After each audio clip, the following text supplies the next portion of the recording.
پر لے جا کر آخر میں چھوڑتے ہیں. بادشاہ کا آرڈر تھا تو سب لے کر کے چلے. جلوس گیا اور جنگل دیکھا تو اتنا خوفناک, وہاں پر کھوپڑیاں ہڈیاں پرانے لوگوں کی پڑی ہوئی جن کو درندے کھا چکے ہیں, کانٹے دار درخت, خوفناک آوازوں سے بھرا ہوا جنگل. بادشاہ پہلے ہی دن دیکھ کر کے واپس آ گیا.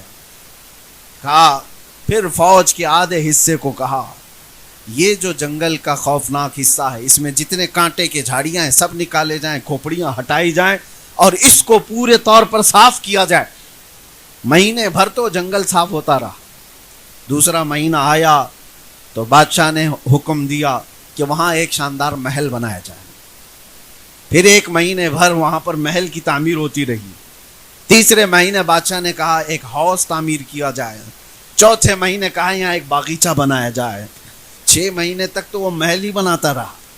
اس جنگل کے اندر جتنے تھے سب کو بدل کر کے اس نے ایک بہت خوبصورت قلعہ بنا دیا. پھر اس کے بعد کہا میرے دربار سے لے کر اس جنگل جانے تک کے راستے کو پورا خوبصورت بنا دیا جائے. 4 مہینے اسی میں لگ گئے, پورا خوبصورت بنا دیا. اور اس کے بعد دیکھو تو نہ وہ جنگل ہے نہ وہاں کوئی خوفناک جھاڑیاں, پھولوں سے سجا ہوا ایک باغیچہ جس میں نہر بہ رہی ہے. خوبصورت ترین حصہ اس نے بنا دیا. اور ابھی سال کو ختم ہونے میں دن باقی تھے. اب گن رہا ہے کب ختم ہوگا کہ یہ لوگ لے جا کے چھوڑیں. جب سال ختم ہو ایک ایک دن گنتا ہوا گزار رہا ہے, گننے میں دن گزر نہیں رہے. بہرحال جیسے دن ختم ہوئے جلدی سے بادشاہ نے سب کو بلایا, میرا سال ختم ہو گیا, مجھے لے جاؤ, جہاں چھوڑتے تھے وہاں چھوڑاؤ. سارے لوگ آئے اور آ کر کے انہوں نے کہا بادشاہ سلامت, آج سے ہمارا نیم بدل گیا ہے, ہمارا قانون بدل گیا ہے. کہا کیا ہوا کیا؟ کہا نہیں, 1 سال کے بعد جو ہم جنگل میں چھوڑ آتے تھے سب نے یہ طے کر لیا کہ اب ہمیشہ کے بادشاہ آپ ہی ہو, اب آپ ہی ہو. کہا ایسا کیوں بدل لیا, ایسا کیوں تم نے قانون بدل لیا؟ کہا اب تک ہم نے دیکھا جو بھی بادشاہ تھا وہ بیوقوف تھا, صرف اپنے مزے میں جیتا تھا. یہ پہلا بادشاہ ہم نے دیکھا جو بعد میں جانے والی منزل کی تیاری ابھی سے کر رہا تھا. عقل مند جو بادشاہ ہے ہم نے دیکھ لیا, جو آخرت کی تیاری کر رہا ہے وہی حقیقت میں ہمارا بادشاہ ہے. مولانا جلال الدین رومی یہ واقعہ بیان کر کے کہتے ہیں اے پڑھنے والے, یہ کوئی ملک کا قانون نہیں ہے, یہ پوری دنیا کا قانون ہے. دنیا میں جب تم آتے ہو تو ہر کوئی تمہیں بادشاہ بنا دیتا ہے.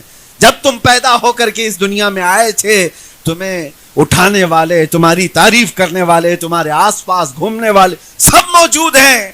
لیکن زندگی کے ختم ہوتے ہی تمہیں جس قبرستان میں چھوڑ آیا جاتا ہے وہ وہی ہڈیوں اور کھوپڑیوں والی جگہ ہے جہاں تمہیں چھوڑ دیا جاتا ہے. لیکن اگر تم یہاں رہتے ہوئے جہاں جانا ہے اس کو پہلے سے تیار کر لیا تو یہ تمہیں چھوڑ تو دیں گے لیکن 800 سال گزر جانے کے بعد بھی غریب نواز کی جیسا تمہاری بارگاہ میں بھی خدمت انجام دیتے رہے. 800 سال گزر گئے سلطان الاولیاء غریب نواز کو, ان کی بادشاہت ختم نہیں ہوئی, اس لیے کہ وہ ہمیشہ کا بادشاہ بنا لیا گیا. زندگی میں رہ کر کے انہوں نے آخرت کی تیاریاں کی ہیں. یہی میں کہنا چاہتا ہوں میرے عزیزو, نفع دینے والے اور اس دنیا میں آ کر کے جینے کا کوئی مقصد بنانے والے وہی اس زمین پر قائم رہتے ہیں. باقی سارے کچرے. قبرستان میں جاؤ تو تختیاں بھی بجھ گئی ہوں گی, قبروں کے پتہ بھی نہیں حالات, کون گیا کتنے سال پرانا ہے. لیکن کچھ قبریں ایسی ہیں جو صرف دفن نہیں ہوئی ہیں, ہمارے سینوں پر حکومت کر رہی ہیں. وہ قبریں ہیں. ایک انگریز مورخ آیا تھا ہندوستان, اس سے واپس جانے کے بعد پوچھا گیا ہندوستان کا سب سے بڑا عجوبہ کیا دیکھا؟ اس نے کہا تاج محل تو 7 عجوبوں میں گنا جاتا ہے لیکن تاج محل سے زیادہ عجوبے کی بات میں نے اجمیر میں دیکھا. اس لیے کہ ایک قبر ہے اور لاکھوں مسلمانوں پر حکومت کر رہی ہے.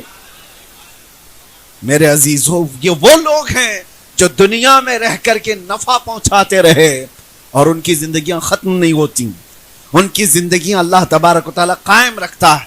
آج مجھے افسوس ہوتا ہے ان نوجوانوں کی زندگیوں کو دیکھ کر کہ جن کی زندگیاں 40 کو پہنچ گئیں, آج تک وہ اپنے بچوں کے لیے کچھ نہیں کر سکے.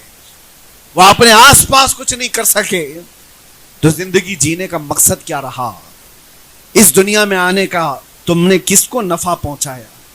یہ ایک فکر کے ساتھ جیتا رہے۔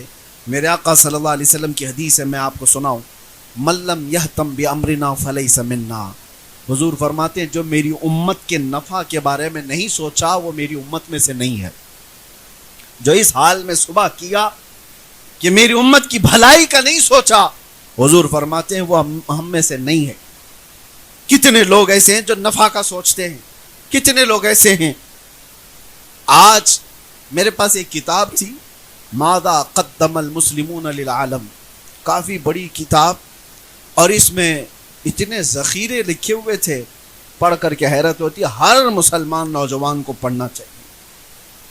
ٹاپک یہ ہے کہ مسلمانوں نے دنیا کو کیا دیا، ایک بہت بڑا ٹاپک ہے۔ ہمارے پرکھوں نے، ہمارے علماء نے، ہمارے دانشوروں نے اس دنیا کی ترقیات میں کیا حصہ لیا، اکثر کو تو آج پتہ بھی نہیں ہے، کیونکہ پروپیگنڈا ایسا پھیلا ہوا ہے کہ تم کسی کام کے نہیں ہو، اسی لیے یہ جانتے بھی نہیں۔ ہر ترقی میں مسلم دانشوروں کا حصہ ہے۔ دنیا کو آج جس حالت میں آپ دیکھ رہے ہیں، تھوڑا سا اگر مطالعہ کرتے ہیں، آپ کو پتہ ہے پورا انٹرنیٹ آج جو چلتا ہے، جتنے بھی اس میں ویب سائٹ ہوں، جتنے بھی سوشل میڈیا سائٹس ہوں، سب کے پاس ایک چیز کا استعمال ہے، الگورزم۔